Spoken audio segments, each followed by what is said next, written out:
growing up in the Caribbean, one of our most important celebrations in the church was Mother's Day. Growing up in our little village church, mothers were honored in a huge way, where we would acknowledge during worship every Mother's Day the oldest mother, the mother with the most children, the youngest mother, and so on. And during the service each year for Mother's Day, these special mothers would receive a bouquet of flowers. The church is one of the most foremost places where we have learned to honor mothers over the years. I also think about how special Mother's Day was, not just at my childhood church, but at the home church that I've chosen for myself, which is Trinity Church, when Tila and I started attending Trinity 17 years ago. The band used to play this song called Grandma's Hands. Do you guys know that song? Yeah, it's, I'm gonna see if I can sing it a little bit. It's, Grandma's hands clapped in church on Sunday mornings. Grandma's hands played the tambourine so well. Grandma's hands used to issue out a warning. She said, "Billy, don't you run so fast. Might fall on a piece of glass. Might be snakes there in that grass." Grandma's hands. Grandma's hands soothe the local unwed mother. Grandma's hands used to ache sometimes and swell. Grandma's hands used to lift her face and tell her, she said, "Baby, Grandma understands that you really love that man. Put yourself in Jesus' hands, Grandma's hands." We used to sing that, well, Paul used to make me sing it every Mother's Day. Every single Mother's Day at Trinity. I must admit that as much as I loved being a child on Mother's Day in my little village church, I more enjoyed being a mom in my heart church of Trinity year after year. But it's not just about celebrating within the religious confines of that place that I love. Yesterday, like Pauline said, I was heartened to see 100 people sitting around in their lovely, the mothers, some people were wearing fascinators and some were wearing hats and just a room full of mostly women sitting around with their friends and family members, having tea and socializing and celebrating Mother's Day together. It's no wonder the late Molly Croxall. Molly Croxall was a member of Trinity. She died a couple months ago. She died maybe around a month ago, but I visited her a couple weeks before she died. And when I visited with her in the hospital, she said, "You know, Charmain, what I really like about that place is that it's just the most fascinating place. It's not just a place of where we worship and meet each other every week.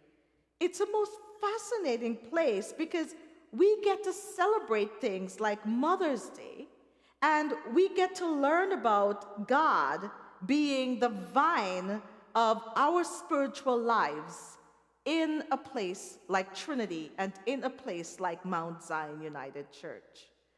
Mother's Day is a beautiful occasion to reflect on the profound love and care and nurturing that mothers provide.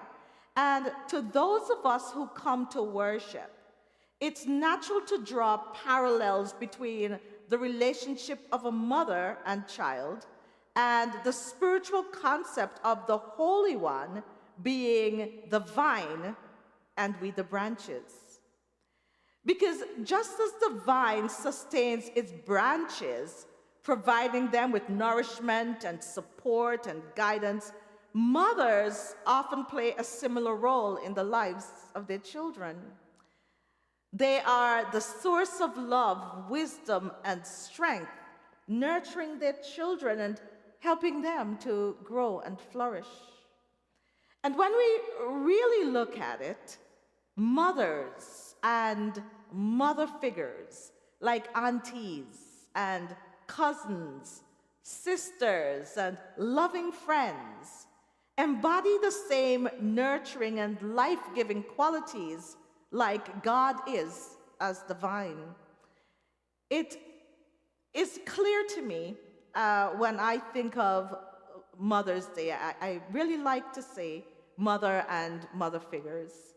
I talk about being from the Caribbean. I know that growing up there, I had not just my mom. My dad left when I was like 9. And I was kind of sad that he left, but I could honestly say I never really missed my dad. Because I had so many moms. I had loving and doting aunties and neighbors and cousins who all loved me and nurtured me as a parent. And so I like to say that this Sunday we say it's Mother's Day, but it's really a day for nurturers. When we think of the image of God as the vine and we as the branches, I think it gives us a sense of interconnectedness and dependence. Because just as the branches cannot thrive without being connected to the vine, so too are we dependent on the Spirit for our spiritual sustenance and growth. Mothers, in our roles as caregivers and guides, we often serve as intermediaries between our kids and God, right? Helping them to cultivate a relationship with God and to find meaning and purpose in life. And that is so even for mothers who are unchurched, mothers who believe in, in a greater source, something that is bigger than them. I think even mothers like that really help their kids to cultivate a relationship between themselves and whatever it is that greater source is. Furthermore, the whole concept of the vine and branches, I think, speaks to the idea of bearing fruit. In the gospel today that Marian read, Jesus uses this imagery to emphasize the importance of remaining connected to the Spirit in order to bear fruit and to live a fruitful life. Similarly, as moms and mother figures, we strive to instill values such as love and kindness and compassion in our children, nurturing them to become fruitful and contributing members of society. Today, as we celebrate and honor the mothers and mother figures in our lives, as we sit in this place of worship, it's hard for us to not think about the deep spiritual significance of the role of the mother. We're not just caregivers and nurturers, but we're also spiritual guides, helping our families to connect to the divine source of life and love. And just as the branches draw sustenance from the vine, I pray today that we may draw strength and inspiration from the love and wisdom of the mothers in this place, and ultimately from the divine source of all life.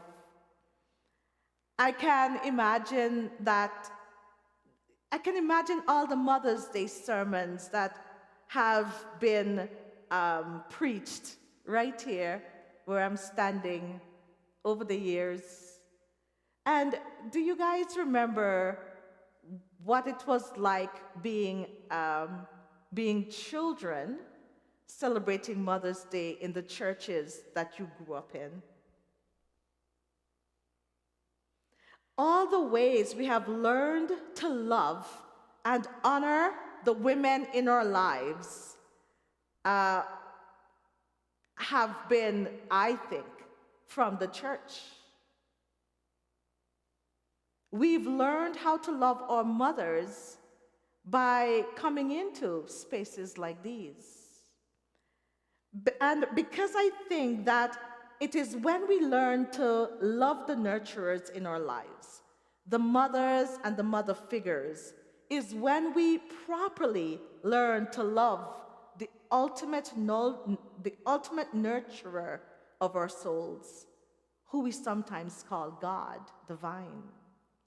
And so as we come into this place of fascination, this place of love and family, this place of worship, this place of celebration, this place where we first learn to honor our moms, may we always find ways to stay connected, not just to one another, but to the mother vine.